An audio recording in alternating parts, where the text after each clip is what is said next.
এবার জানাবো ময়মনসিংহের বন্যা পরিস্থিতির খবর। সেখান থেকে যোগ দিচ্ছেন সহকর্মী মাহমুদুল হাসান। মাহমুদুল, ময়মনসিংহের সার্বিক বন্যা পরিস্থিতি আসলে কতটা উন্নতি হয়েছে আর পানি নেমে যেতে কতদিন লাগতে পারে?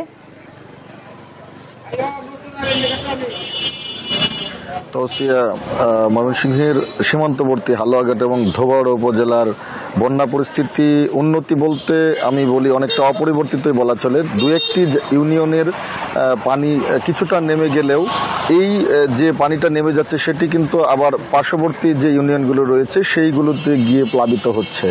অর্থাৎ বন্যা পরিস্থিতির যে সার্বিক উন্নতি সেটি কিন্তু বলা যাচ্ছে না ময়মনসিংহের এই বন্যা পরিস্থিতিতে। ময়মনসিংহের হালুয়াঘাট ধোবাউড়ার পাশাপাশি এখন কিন্তু নতুন করে ফুলপুর উপজেলার প্রায় 3টি ইউনিয়ন প্লাবিত হয়েছে।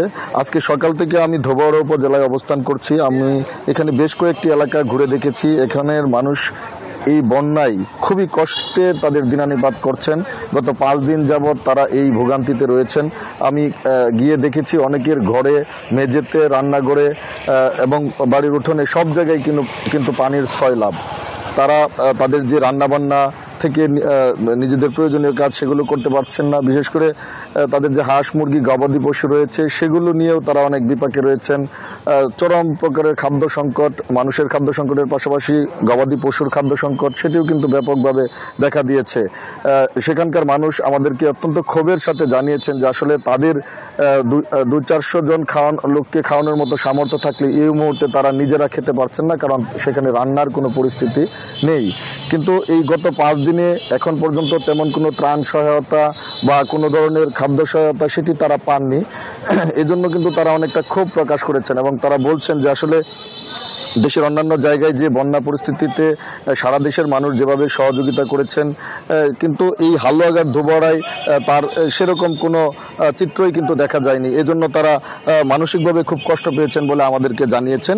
তো আরেকটি বিষয় জানিয়ে রাখি, এই যে বন্যা পরিস্থিতিতে ইতিমধ্যে আমরা জানতে পেরেছি যে প্রায় 1000 কোটি টাকার মতো ক্ষতি হয়েছে। সবচেয়ে বেশি ক্ষতি হয়েছে কৃষি খাতে এবং দ্বিতীয় যে ক্ষতি নির্ধারণ করা হয়েছে মৎস্য খাতে।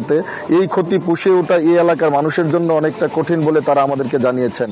তো এই ছিল আমার কাছে ময়মনসিংহের বন্যা পরিস্থিতির খবর। সহকর্মী মাহমুদুল হাসান জানাচ্ছিলেন ময়মনসিংহ থেকে।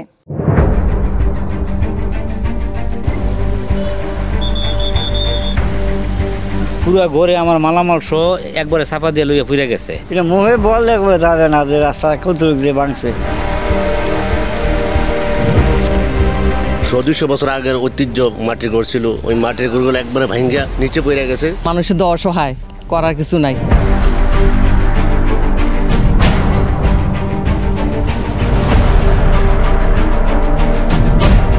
দীপ্ত সংবাদ, সবার আগে, জনস্বার্থ।